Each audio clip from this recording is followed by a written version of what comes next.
Avez-vous déjà considéré que l'obscurité qui vous entoure pourrait être la véritable lumière et que ce que vous appelez lumière n'est qu'une illusion persistante?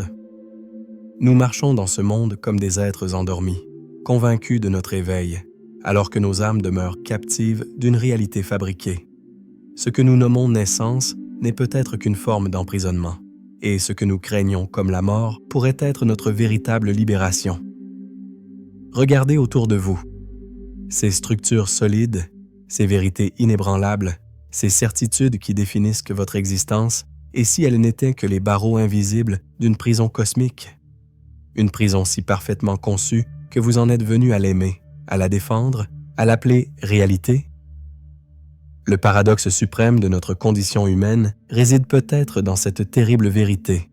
Ce n'est pas notre ignorance qui nous maintient captifs, mais notre conviction de savoir. Ce n'est pas l'obscurité qui nous aveugle, mais notre fascination pour les fausses lumières. Je vous invite à un voyage périlleux, non pas vers l'extérieur, mais vers les profondeurs de votre être. Un voyage à travers les voiles de l'illusion, au-delà des frontières du connu, jusqu'à cette vérité ancienne que votre âme n'a jamais oubliée, mais que votre esprit a appris à ignorer. Car ce que je vais vous révéler n'est pas une nouvelle connaissance, mais un ancien souvenir. La vérité sur pourquoi nous sommes vraiment ici, emprisonnés dans la matière, exilés de notre véritable demeure. Dans les profondeurs des sables égyptiens, protégés par le silence des siècles, reposait un document d'une importance incommensurable, un texte que les pouvoirs de ce monde auraient préféré voir disparaître à jamais. Le livre secret de Jean, ou l'apocryphone de Jean, découvert parmi les manuscrits de Nag Hammadi en 1945, nous livre une vérité si puissante qu'elle menace les fondements même de notre perception de la réalité.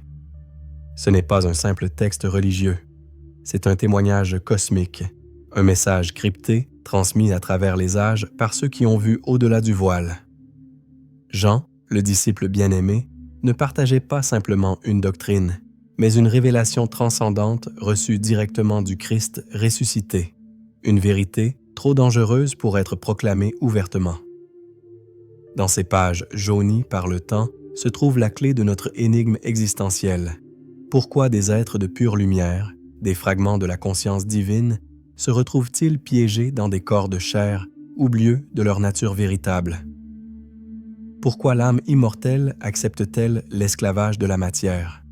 Quelle est cette force qui nous maintient dans l'ignorance de notre splendeur originelle? Les autorités religieuses conventionnelles ont délibérément obscurci cette sagesse, la déclarant hérétique, dangereuse, blasphématoire. Mais pourquoi craindrait-on tant une simple interprétation théologique, si ce n'est parce qu'elle contient le pouvoir de défaire l'emprise des illusions sur lesquelles repose tout leur pouvoir? La connaissance gnostique n'a jamais été destinée aux masses. Elle est réservée à ceux dont l'âme est prête à se souvenir, à ceux qui ressentent ce malaise persistant, cette intuition que quelque chose ne va pas dans ce monde, que nous n'appartenons pas vraiment ici. Si vous ressentez cette résonance intérieure, si quelque chose dans ces mots éveille une mémoire ancienne en vous, alors ce message vous était destiné. Vous faites partie de ceux qui sont prêts à se souvenir. Rejoignez-nous dans cet espace sacré de redécouverte. Abonnez-vous à cette chaîne comme on s'engage sur un chemin initiatique, non par simple curiosité, mais par nécessité spirituelle. Car ce que nous partageons ici n'est pas un divertissement, c'est un acte de résistance contre les forces qui préfèrent nous maintenir dans l'ignorance. Chaque nouveau chercheur qui s'éveille renforce la lumière collective. Chaque âme qui se souvient affaiblit les chaînes de l'illusion collective. Votre présence ici n'est pas accidentelle. C'est une réponse à un appel que vous entendez peut-être depuis longtemps sans pouvoir l'identifier. Activez la cloche des notifications comme un rappel rituel, un engagement envers votre propre éveil. Dans un monde conçu pour vous distraire et vous maintenir endormi, chaque acte intentionnel de conscience est une déclaration de liberté. Nous marchons ensemble sur ce chemin ancien, redécouvert à nouveau dans chaque génération par ceux qui osent questionner la nature même de leur réalité. Pour comprendre pourquoi nos âmes sont entrées sur Terre, nous devons d'abord comprendre la cosmologie gnostique, non pas comme un mythe lointain, mais comme une cartographie de notre propre psyché. au commencement, était le plérôme, la plénitude divine, l'océan infini de lumière consciente d'où tout émane. Inexprimable, inconcevable, au-delà de toute dualité, cette source primordiale contenait toutes les potentialités en parfaite harmonie. De cette lumière éternelle émergèrent les éons, des expressions divines, des aspects personnifiés de la conscience cosmique. Parmi ces éons se trouvait Sophia, la sagesse divine, dont le nom même évoque la quête de compréhension. Poussée par un désir ardent de connaître l'inconnaissable, de se rapprocher du Père invisible, Sophia commit ce que les gnostiques appellent une erreur, non pas un péché moral, mais une rupture dans l'harmonie cosmique. Sans son partenaire divin, elle entreprit de créer seule, générant ainsi une énergie déséquilibrée qui donna naissance à une entité imparfaite. Le démiurge, Yaldabaoth, l'archonte aveugle. Né de l'ignorance et séparé de la plénitude divine, ce démiurge crut le seul Dieu. « Je suis Dieu, et il n'y a pas d'autre Dieu que moi », proclama-t-il, ignorant l'existence des royaumes supérieurs. Dans son arrogance, il créa un monde à son image, imparfait, limité, une pâle copie du plérôme. Il façonna des archontes, des régents cosmiques pour l'assister dans sa domination. Ce monde, notre monde, fut conçu comme une prison cosmique, une simulation convaincante mais fondamentalement fausse de la réalité divine. Le démiurge et ses archontes devinrent les gardiens de cette prison, maintenant les âmes dans l'ignorance de leur véritable nature. Mais Sophia, voyant la souffrance causée par sa création involontaire, versa des larmes de repentir. Ces larmes contenaient une essence divine, une étincelle de la lumière originelle. Lorsque le démiurge créa l'être humain à partir de la matière, Sophia parvint secrètement à insuffler cette étincelle divine dans l'humanité. Voilà le grand secret.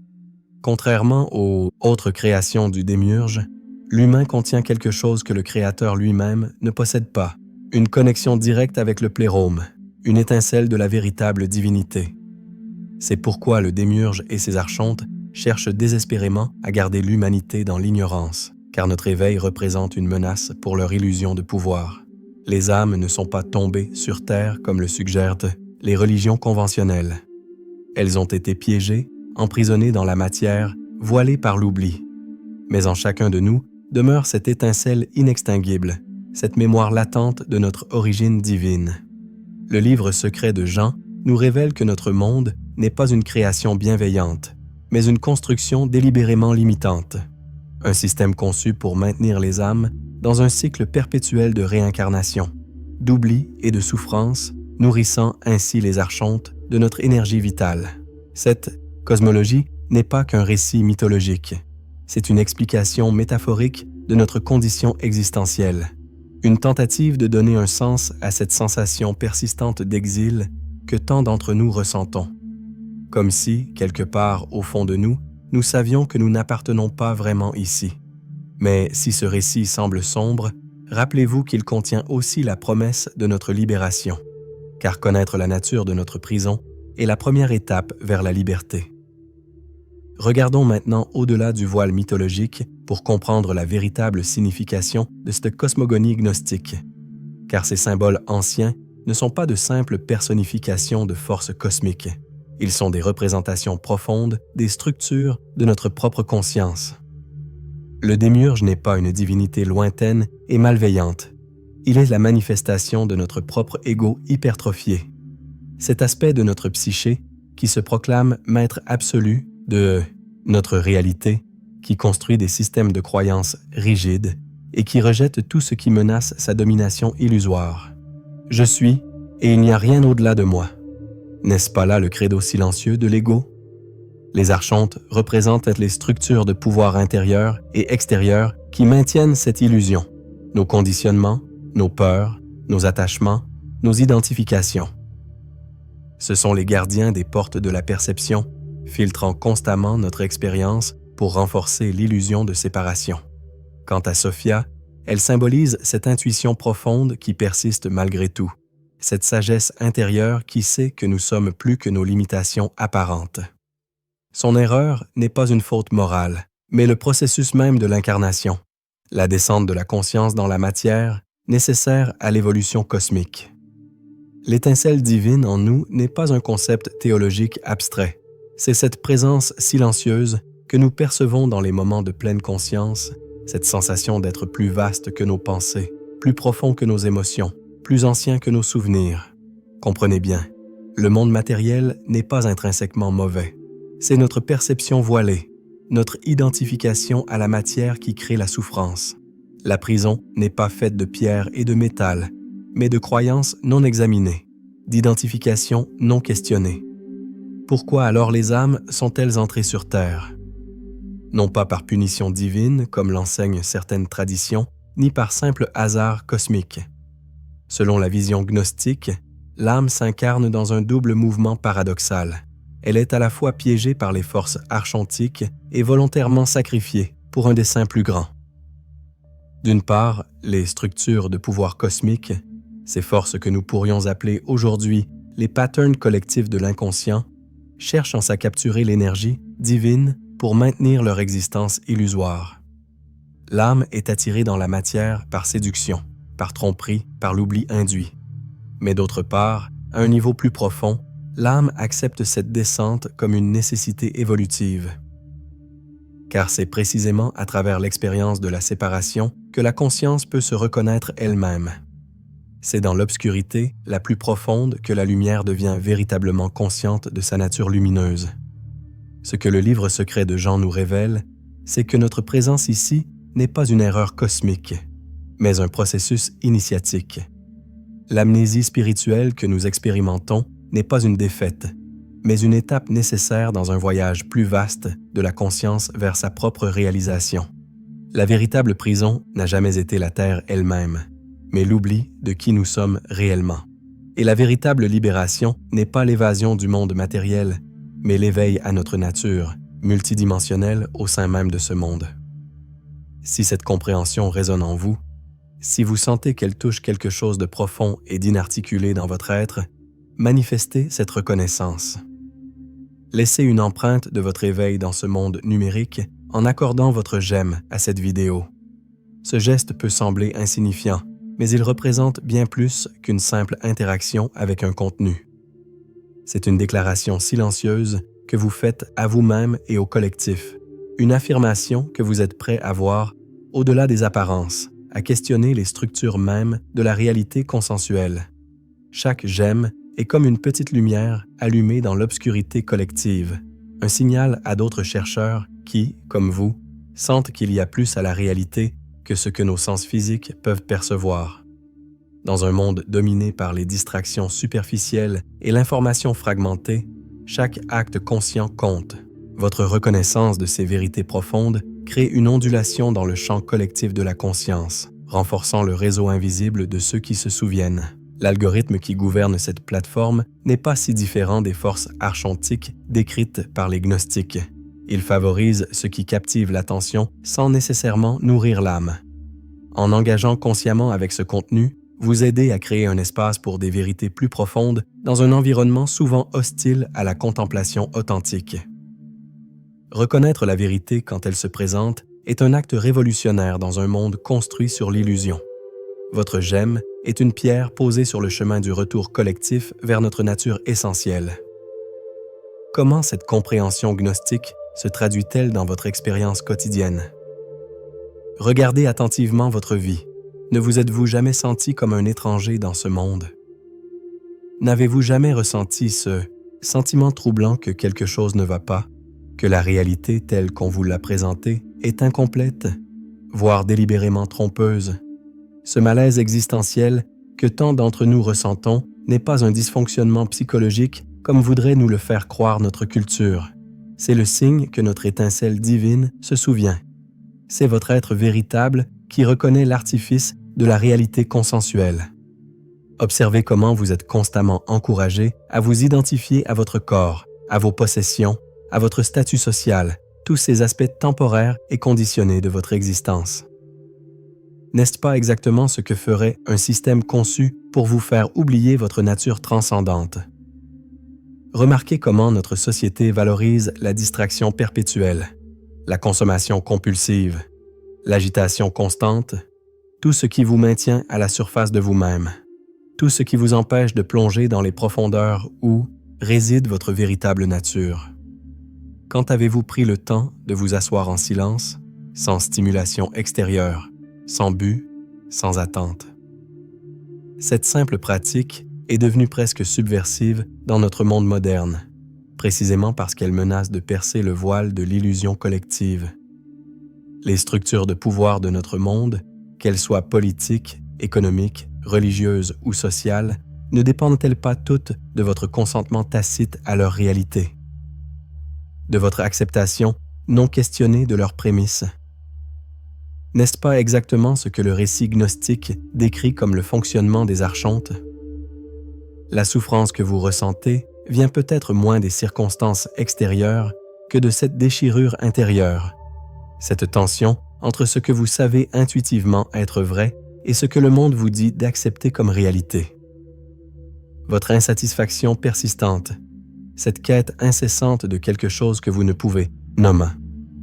Et si c'était votre âme qui cherchait à se reconnecter avec sa source? Et si ce vide, que rien de matériel ne semble pouvoir combler, était en fait l'espace réservé à votre nature divine oubliée? Les moments de synchronicité dans votre vie, ces coïncidences significatives qui semblent défier la probabilité, ne pourraient-ils pas être des fissures dans la matrice archontique, des rappels que la réalité est plus fluide, plus réactive à votre conscience que ce que vous avez été conditionné à croire? Votre fascination pour certaines idées spirituelles, philosophiques ou mystiques n'est pas une simple curiosité intellectuelle. C'est la reconnaissance d'une vérité que votre âme n'a jamais oubliée, même si votre mental conditionné l'a rejetée. Le livre secret de Jean nous dit que cette amnésie n'est pas permanente. La reconnexion avec notre nature véritable n'est pas un privilège réservé à quelques élus, mais le droit de naissance de chaque âme incarnée. C'est notre destination commune, quel que soit le chemin que nous empruntons pour y arriver. La gnose, cette connaissance directe, expérientielle de notre nature divine, n'est pas quelque chose que l'on acquiert, mais quelque chose dont on se souvient. Elle n'est pas extérieure à vous, attendant d'être découverte, mais intérieure, attendant d'être reconnue. Rassemblons maintenant les fils de cette tapisserie cosmique. Le mythe gnostique, la psychologie profonde et l'expérience humaine convergent vers une même vérité fondamentale. Nous sommes des êtres multidimensionnels temporairement identifiés à une expérience tridimensionnelle. L'incarnation de l'âme sur Terre n'est ni une punition ni un accident, mais un processus évolutif paradoxal. Nous sommes simultanément piégés par les forces de l'oubli et engagés volontairement dans une expérience d'apprentissage cosmique. Le démiurge et les archontes ne sont pas simplement des entités extérieures malveillantes, mais des aspects de la conscience collective et individuelle qui maintiennent l'illusion de séparation. Ils représentent ces structures psychiques qui résistent à l'éveil, ces attachements qui nous maintiennent identifiés à la forme plutôt qu'à l'essence. L'étincelle divine en nous n'est pas une métaphore poétique, mais une réalité expérientielle accessible dans les états de conscience élargis. Cette présence silencieuse que nous percevons dans la méditation profonde, cette conscience témoin qui observe sans juger, ce sentiment d'être plus vaste que nos pensées, c'est notre nature véritable qui se révèle. La libération dont parlent les gnostiques n'est pas l'évasion du monde matériel, mais la transformation de notre relation à ce monde. C'est la capacité d'être pleinement présent dans la forme tout en restant conscient de notre nature sans forme. C'est vivre simultanément comme être humain et comme conscience divine. Le chemin de la gnose n'est pas l'acquisition de nouvelles croyances, mais l'abandon des identifications limitantes. Ce n'est pas ajouter à ce que vous êtes, mais reconnaître ce que vous avez toujours été sous les couches d'oubli. Chaque moment d'éveil, chaque expérience de clarté, chaque acte de compassion authentique est une victoire de la lumière sur l'amnésie. Chaque fois que vous reconnaissez la présence divine en vous-même ou en l'autre, vous affaiblissez l'emprise des forces archontiques. La véritable révolution spirituelle n'est pas un événement extérieur, mais un processus intérieur de remembrement, de réunification des aspects fragmentés de notre être. C'est la réalisation progressive que ce que nous cherchons a toujours été là, attendant d'être reconnu.